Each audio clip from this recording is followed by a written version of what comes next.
जय हिंद, नमस्ते, वंदे मातरम। साथियों, आप सभी का स्वागत है समाधान स्टडी के यूट्यूब चैनल पर।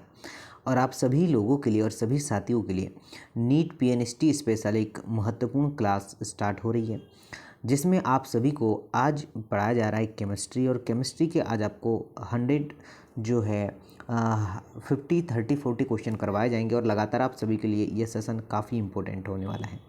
तो चलिए, आइए मेरे साथ स्टार्ट करिए। आपकी नीट हो, पीएनएसटी हो, जिस भी एग्ज़ाम की प्रिपरेशन कर रहे हो, उसके लिए एक महत्वपूर्ण सेशन होने वाला है।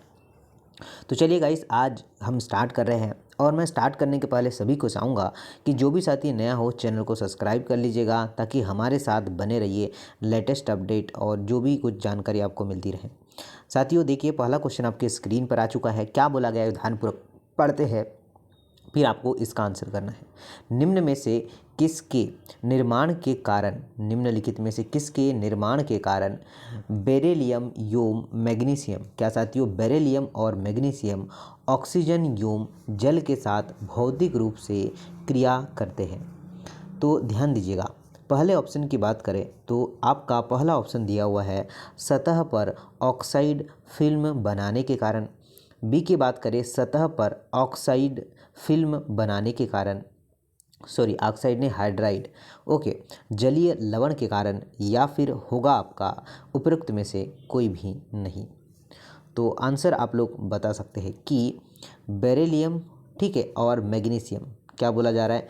बेरिलियम और मैग्नीशियम ऑक्सीजन जो है व्योम जल के साथ गतिक रूप से अक्रिय होते हैं, ठीक है। और सतह पर ऑक्साइड फिल्म बनाने के कारण आपका जो ऑप्शन नंबर ए है ये करेक्ट आंसर होगा, ठीक है। क्या हुआ साथियों? Option number A is a right answer. और आप सभी साथी ने बहुत ही बढ़िया आंसर कर पाया होगा। साथियों बढ़ेंगे आगे और नेक्स्ट क्वेश्चन की ओर बढ़ेंगे और नेक्स्ट क्वेश्चन पर चर्चा करेंगे कि जब बेरिलियम के आपका पाउडर को वायु की उपस्थिति में जलाया जाता है तो निम्न में से कौन सा उत्पादन बनता है? क्वेश्चन क्या बोला गया है कि जब बेरिलियम के पाउडर को वायु की उपस्थिति में जलाया जाता है तो निम्न में से कौन सा उत्पाद बनता है? तो कौन सा उत्पाद बनेगा तो ये आप बता सकते हैं, ठीक है, कि अगर इसे बेरिलियम के पाउडर जो है वायु में तेज़ी से जला दिया जाए तो ये क्या बनेगा? विकल्प ए, ठीक है, क्या आपका BeO बेरिलियम ऑक्साइड और साथ में Be3N2। तो जो आपका ऑप्शन नंबर डी है ये आपका करेक्ट आंसर होने वाला है, ठीक है। क्या होगा? Option number D is a right answer. चलिएगा आगे बढ़िए और नेक्स्ट क्वेश्चन की बात कर लेते हैं। और बोला गया है कि मैग्नीशियम वायु की उपस्थिति में जलकर MgO, क्या साथियों, MgO और खालिस्तान देता है। तो बताइए MgO और साथ में ही क्या यह देता है, यह आप सभी को बताना है। चलिए तो आंसर करना स्टार्ट करिए। तो आपका मैं चाहूँगा कि आंसर अगर आप सभी ने Mg3O2N2 आंसर लगाया है, ठीक, अगर आप सभी ने ऑप्शन नंबर जो है सी लगाया है तो सभी का राइट आंसर होने वाला है। क्या सभी का राइट आंसर होने वाला है, ये आप लोग को ध्यान रखना है। निम्न में से किसके द्वारा, ठीक है, चलिए, बेरिलियम हाइड्राइड मतलब BeH2 को बनाया जाता है? तो आप बता सकते हैं, ठीक है, कि किसके द्वारा बनाया जाता है। तो नोट करिएगा ये ऑप्शन नंबर बी, ठीक है, ऑप्शन नंबर बी के द्वारा बनाया जाएगा BeCl2 बेरिलियम क्लोराइड और जो है लिथियम के साथ अभिक्रिया के द्वारा। ऑप्शन नंबर बी करेक्ट है। साथियों नेक्स्ट क्वेश्चन की बात करेंगे। जब क्षारीय मृदा, क्या बोला है, जब क्षारीय मृदा धातुओं को अमोनिया विलयन में घोला जाता है, जब क्षारीय मृदा धातुओं को अमोनिया विलयन में घोला जाता है तब विलयन का रंग कैसा होता है? विलयन का रंग कैसा होता है? नीला होगा, गहरा नीला काला होगा, ब्रॉन्ज होगा या भूरा होगा? क्या आप बता सकते हैं? तो साथियों नोट करिएगा, इसका जो रंग की बात करें तो गहरा नीला काला होगा। क्या होगा? गहरा नीला काला, ठीक। तो आपका जो राइट आंसर बन जाएगा वो ऑप्शन नंबर बी बन जाएगा। नेक्स्ट क्वेश्चन की बात करेंगे तो क्या दिया है? साथियों नेक्स्ट क्वेश्चन नोट डाउन करिएगा। आपसे बोला गया है कि निम्न में से कौन सा मैग्नीशिया का दूध कहलाता है। तो जल में मैग्नीशियम के हाइड्राइड का विलयन, जल में मैग्नीशियम के क्लोराइड का जो है निलंबन, जल में मैग्नीशियम के कार्बोनेट का निलंबन, या फिर उपर्युक्त में से कोई नहीं।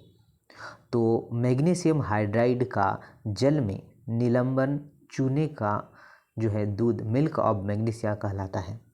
तो साथियों आपका जो राइट आंसर निकल के आएगा वो होगा ऑप्शन नंबर ए। ठीक, क्या होगा साथियों, अगर आप सभी ने ऑप्शन नंबर ए लगाया है तो डेफिनेटली आपका सही आंसर होगा। ठीक है, क्या मैग्नीशिया का दूध, जल मैग्नीशिया को हाइड्राइड में निलंबित करता है। ठीक है, ऑप्शन नंबर ए करेक्ट है। साथियों आगे बढ़ेंगे और आप सभी से चाहूँगा कि सेशन को शेयर जरूर करना। जितने भी साथी हमारे साथ लगातार जुड़े हैं एक बार सेशन को शेयर भी कर दिया करें आप लोग। देखिए, निम्न में से किसका उपयोग दवाइयों में प्रति अम्ल के रूप में किया जाता है। जल में मैग्नीशियम के कार्बोनेट का निलंबन, जल में मैग्नीशियम के हाइड्राइड का निलंबन, जल में कैल्शियम के हाइड्राइड का निलंबन, या फिर जल में कैल्शियम के कार्बोनेट का निलंबन। क्या होगा जरा बता सकते हैं। तो जल में घुलित मैग्नीशियम हाइड्राइड चूने का दूध कहलाता है और इसका उपयोग दवाइयों के प्रति अम्ल के रूप में किया जाता है। तो जो आपका राइट आंसर है वो ऑप्शन नंबर बी होगा। ठीक, क्या है साथियों कि जल में मैग्नीशिया के हाइड्रोक्साइड का निलंबन। ठीक, ऑप्शन नंबर क्या है, बी करेक्ट है। क्या है साथियों, ऑप्शन नंबर बी करेक्ट होगा। चलिए आगे बढ़ेंगे और नेक्स्ट क्वेश्चन पर ध्यान दीजिएगा। निम्न में से किसका उपयोग रेडियोथेरेपी में किया जाता है। निम्नलिखित में से किसका उपयोग रेडियोथेरेपी में किया जाता है। बेरियम लवण का, या फिर आपका कैल्शियम लवण का, रेडियम लवण का, या फिर होगा आपका स्ट्रोंशियम लवण का।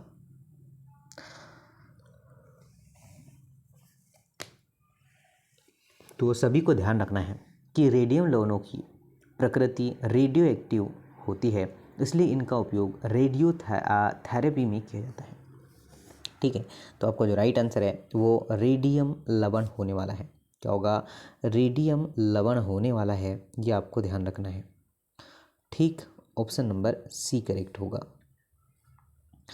नेक्स्ट क्वेश्चन की बात कर लेते हैं साथियों, और क्या बोला गया जरा ध्यानपूर्वक सुनिएगा। बोला गया है क्वेश्चन में कि बेरिलियम योम मैग्नीशियम, क्या बोला है, बेरिलियम और मैग्नीशियम Be, ठीक है, और आपका Mg के ऑक्साइड किस प्रकार के यौगिक बनाते हैं। आयनिक, सहसंयोजक, उदासीन, या फिर आपका अम्लीय। क्या हो सकता है। तो बड़े आकार के भारी परमाणुओं की तुलना आपका बेरिलियम और मैग्नीशियम के ऑक्साइड एक दूसरे यौगिक और अधिक संयोजकता होती है। तो आपका जो राइट आंसर होगा वो ऑप्शन नंबर बी हो जाएगा। ठीक, क्या है, option number B correct answer है। ये आप सभी को नोट डाउन करना है। नेक्स्ट क्वेश्चन होने वाला है कि निम्न में से, क्या बोला है साथियों कि निम्न में से किसकी चट्टानीय लवण, जिसे हम लोग कहते हैं रॉक सॉल्ट, क्या कहते हैं, रॉक सॉल्ट, ठीक है, क्या कहते हैं, रॉक सॉल्ट जैसी संरचना नहीं होती। MgO, BeO, beryllium oxide. ठीक है, क्या होने वाला है, तो बेरिलियम ऑक्साइड ही इसका राइट आंसर होगा। ठीक, ऑप्शन नंबर बी होने वाला है। ठीक है, तो जो है इसकी संरचना चट्टानीय लवण जैसी नहीं होती है, जबकि वर्ग के अन्य सभी ऑक्साइड की होती है। ठीक है, नेक्स्ट क्वेश्चन की बात करेंगे। बेरिलियम ऑक्साइड के संदर्भ में निम्न में से कौन सा कथन सही है। निम्न में से कौन सा कथन सही है।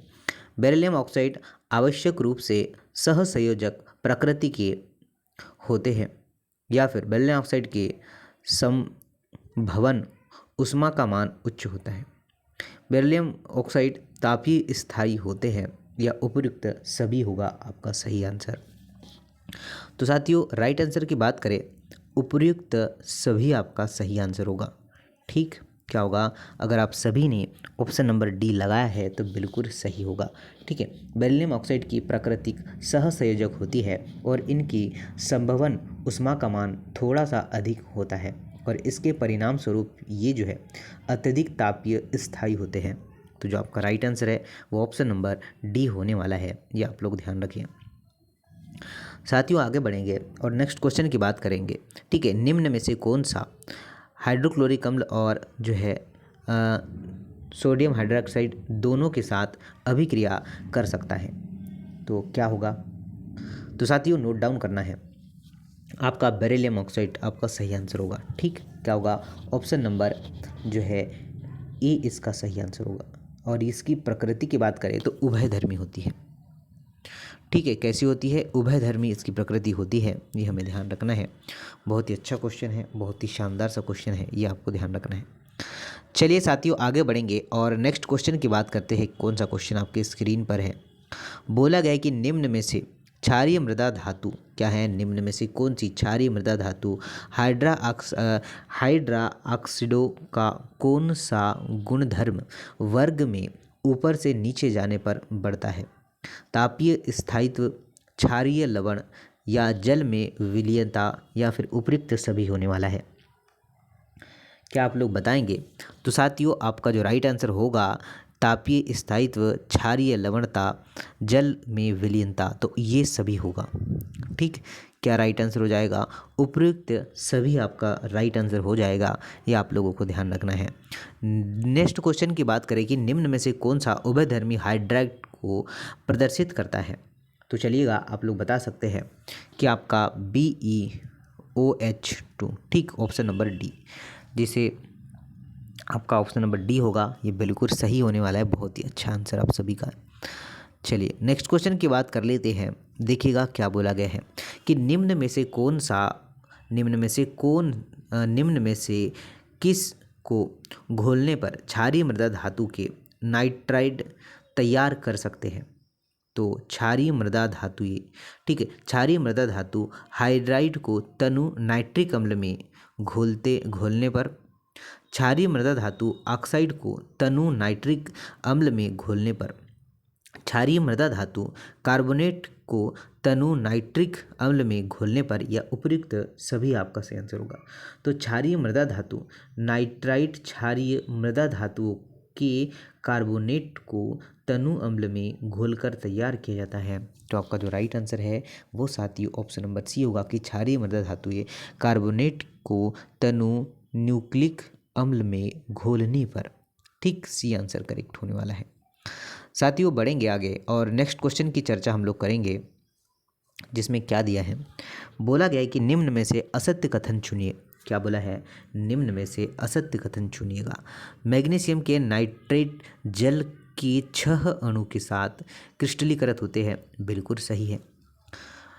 बेरियम नाइट्रेट शुष्क अवस्था में क्रिस्टलीकृत होते हैं, बिल्कुल सही है। क्षारीय मृदा धातुओं के नाइट्रेट ताप पर अपघटित होकर मोनोऑक्साइड बनाते हैं, क्या ये भी सही है क्या? जी हाँ साथियों, तो असत्य साथियों फिर ऑप्शन नंबर डी होगा, ये आप लोगों को ध्यान रखना है। ठीक है, लगातार आप सभी के लिए बहुत ही अच्छी चीज़ें हम लोग प्रोवाइड किए जा रहे हैं। चलिए उसी प्रकार से आगे बढ़ेंगे और नेक्स्ट क्वेश्चन पर चर्चा करेंगे। जरा देखिए नेक्स्ट क्वेश्चन क्या बोला गया है। ठीक है, बोला गया है कि बेरिलियम की जो है समन्वय संख्या 4 से अधिक नहीं दर्शाता है, क्योंकि इसके संयोजी कोष में केवल 4 कक्षा, ठीक है, कितने 4 कक्षक होते हैं। शेष इस समूह के अन्य सदस्य इसके उपयोग द्वारा समन्वय संख्या 6 दर्शाते हैं। डी कक्षक या फिर पी कक्षक या फिर एफ कक्षक या इनमें से कोई भी नहीं होगा। तो साथियों नोट डाउन करना कि अगर आप सभी लोगों ने और सभी बंधुओं ने अगर सभी बंधुओं का जो राइट आंसर आ रहा है, अगर उन्होंने प्रयास किया है option number A D block, D कक्षक, तो बिल्कुल सही होगा। ठीक है, डी ब्लॉक आपका सही आंसर होगा। तो ऑप्शन नंबर क्या है? ए करेक्ट होगा, ये आप लोगों को ध्यान रखना है। साथ ही उसी प्रकार से नेक्स्ट क्वेश्चन की ओर बढ़ेंगे और जानते हैं नेक्स्ट क्वेश्चन क्या है कि बेरिलियम के अतिरिक्त, क्या बोला है साथियों, कि बेरिलियम के अतिरिक्त क्षारीय मृदा धातु की समन्वय संख्या के विस्तार का सही कारण निम्न में से है। रिक्त पी कक्षा की उपस्थिति, रिक्त डी कक्षा की उपस्थिति, रिक्त एफ कक्षा की उपस्थिति, या ये सभी होगा। क्या होने वाला है बता सकते हैं। तो साथियों नोट डाउन करिएगा कि बेरिलियम को छोड़कर अन्य धातु की समन्वय संख्या 4 से अधिक ही होती है। तो आप सभी लोग नोट करिएगा कि आपका ऑप्शन नंबर बी होने वाला है। ठीक है, रिक्त डी कक्षा की उपस्थिति। चलिए लाइक करना है अगर आपको चीज़ें समझ आ रही पसंद आ रही है जो आप लोग लाइक ज़रूर कर देना। चलिए बेरिलियम योम एल्यूमिनियम क्या है, बेरिलियम योम एल्यूमिनियम दोनों के क्लोराइड कार्बनिक, ठीक है क्या है साथियों, कार्बनिक विलायक में घुलनशील होते हैं। ये क्या कहलाते हैं, ये क्या कहलाते हैं, दुर्बल लुईस क्षार या फिर उभयधर्मी या फिर प्रबल लुईस अम्ल या फिर प्रबल लुईस क्षार कहलाएंगे। क्या आप लोग बता सकते हैं कि बेरिलियम और एल्यूमिनियम दोनों के क्या है क्लोराइड कार्बनिक विलायक के जो है आपका विलयशील होते हैं। तो जो आपका राइट आंसर होगा वो हो जाएगा ऑप्शन नंबर सी, क्या प्रबल लुईस अम्ल। क्या होगा साथियों, आपका जो राइट आंसर होने वाला है वो होगा ऑप्शन नंबर सी। ये आपको नोट डाउन करके रखना है। ठीक, चलिएगा आगे बढ़ेंगे और नेक्स्ट क्वेश्चन पर चर्चा करेंगे।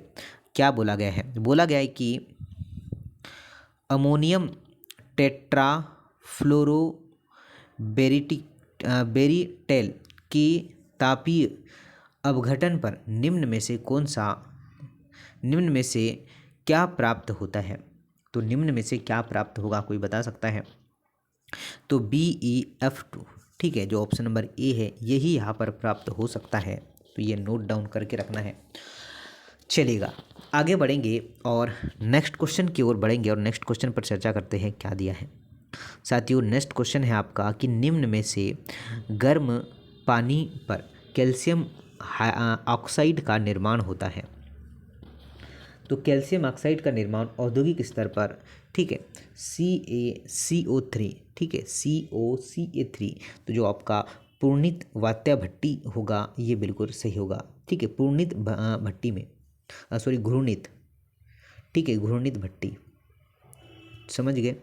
चलिए कैल्शियम, आगे बढ़ेंगे और नेक्स्ट क्वेश्चन पर चर्चा करेंगे साथियों। क्या दिया है, बोला है कि चूने की गांठ को सीमित मात्रा में जल में मिलाकर तोड़ा जाता है।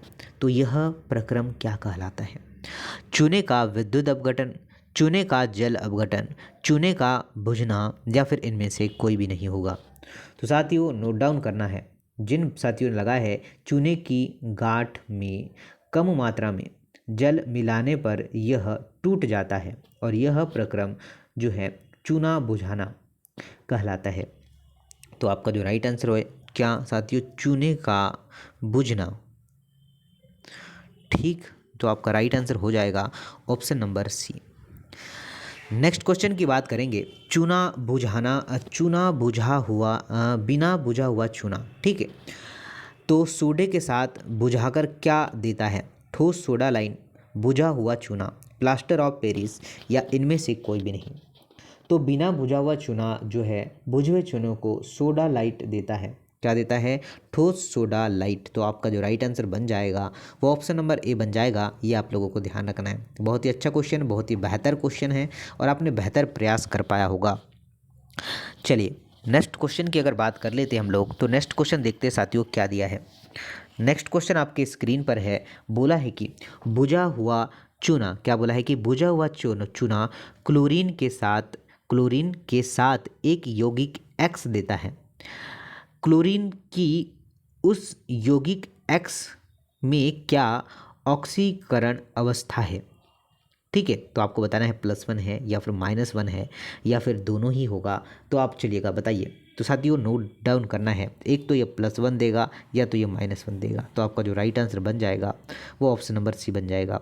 ठीक है साथियों, क्या बन जाएगा, ऑप्शन नंबर सी बन जाएगा। चलिए साथियों उसी प्रकार से विरंजक क्रिया के लिए विरंजक चूर्ण में निम्न में से कौन सा एक जो है सक्रिय घटक है। तो एक सक्रिय घटक आपसे बोला गया है। तो विरंजक क्रिया के लिए विरंजक चूर्ण में सक्रिय घटक की बात करें तो वो होगा आपका CaOCl2। समझ गए? ठीक है, जो ऑप्शन नंबर सी है ये बिल्कुल बेटर होगा, ये बिल्कुल सही होगा। चलिए साथियों बढ़ेंगे आगे और नेक्स्ट क्वेश्चन पर चर्चा कर लेते हैं। बोला गया है कि जब बुझे हुए चूने की, क्या बोला है, जब बुझे हुए चूने की अभिक्रिया क्लोरीन गैस के साथ कराई जाती है तो यह एक कार्बनिक यौगिक ए देता है जो कि सल्फ्यूरिक अम्ल से अभिक्रिया करके एक अम्ल बी देता है। निम्न में से ए का अणुसूत्र एवं बी का अणुभार क्रमशः होगा, तो क्या होगा, क्या आप लोग बता पाएंगे? तो साथियों नोट डाउन करिएगा। साथियों आप सभी का अगर ऑप्शन नंबर सी है, ठीक, क्या साथियों अगर आप सभी का ऑप्शन नंबर सी होगा ये बिल्कुल सही होगा। CaOCl2 52.5, समझ रहे? तो ऑप्शन नंबर क्या है आपका? सी करेक्ट होगा। क्या है साथियों? ऑप्शन नंबर सी करेक्ट होगा। साथियों आगे बढ़ेंगे और नेक्स्ट क्वेश्चन पर चर्चा करेंगे। कार्बन डाइऑक्साइड, क्या बोला है, कार्बन डाइऑक्साइड को किसके साथ अभिक्रिया करने पर कैल्शियम कार्बोनेट को तैयार किया जाता है? किसे कैल्शियम कार्बोनेट को तैयार किया जाता है? कैल्शियम धातु होगा, कैल्शियम हाइड्राइड होगा, ठीक है, बुझा हुआ चूना होगा, या विकल्प ए या बी दोनों ही होगा। तो साथियों नोट करिएगा जो ऑप्शन नंबर बी होगा, क्या कैल्शियम हाइड्रोक्साइड, क्या होगा, calcium hydroxide is the right answer. अगर आप सभी का ऑप्शन नंबर बी आ रहा है तो बिल्कुल सही आंसर होगा और बिल्कुल करेक्ट आंसर आप लोगों ने चूज़ कर पाया होगा। साथियों बढ़ेंगे धातु निष्कर्षण, क्या बोला है, धातु निष्कर्षण में किसके मिश्रण को जो है गालक की भांति प्रयोग किया जाता है? ठीक है, तो आप लोग बता सकते हैं कैल्शियम कार्बोनेट और आपका ट्रांसियम कार्बोनेट, मैग्नीशियम कार्बोनेट और कैल्शियम क्लोराइड, या फिर होगा कैल्शियम कार्बोनेट और मैग्नीशियम कार्बोनेट, या फिर उपयुक्त में से कोई भी नहीं होगा। क्या आंसर हो सकता है? तो साथियों नोट डाउन करिएगा। आपका जो राइट आंसर बन जाएगा वो बन जाएगा ऑप्शन नंबर सी, क्या कैल्शियम कार्बोनेट और मैग्नीशियम कार्बोनेट। ऑप्शन नंबर क्या है? सी करेक्ट आंसर होगा। क्या साथियों? Option number C is the right answer. अगर सी लगाया है तो आपका बिल्कुल करेक्ट आंसर होगा। चलिए प्लास्टर ऑफ पेरिस, क्या साथियों, POP प्लास्टर ऑफ पेरिस का अणुसूत्र निम्न में से है, तो कौन सा होगा? तो आप लोग का बिल्कुल सटीक आंसर होना चाहिए ऑप्शन नंबर बी, ठीक है, जिसे क्या कहते हैं, CaSO4 डॉट हाफ H2O। समझ गए? क्या होगा? Option number B. ये बहुत बार एग्जाम में पूछे जाने वाला क्वेश्चन है, ठीक है, और इजी क्वेश्चन है, ठीक है साथियों, ये आप लोगों से पूछा जा सकता है और लगातार ऐसे ही क्वेश्चन एग्जाम में बने जा रहे हैं, आपको प्रयास करना है लगातार। चलिए आगे बढ़ेंगे और बोला गया है कि जिप्सम को जो है 120 डिग्री सेल्सियस ताप पर गर्म करने पर एक यौगिक बनता है। इस यौगिक को प्राप्त करने के क्रिस्टलीकरण जल का द्रव्यमान है। क्या होगा? जल का द्रव्यमान की बात करें तो कितना होगा साथियों? 9 होने वाला है। कितना होगा? जल का द्रव्यमान कितना है? 9 होने वाला है, ये आप लोगों को ध्यान रखना है।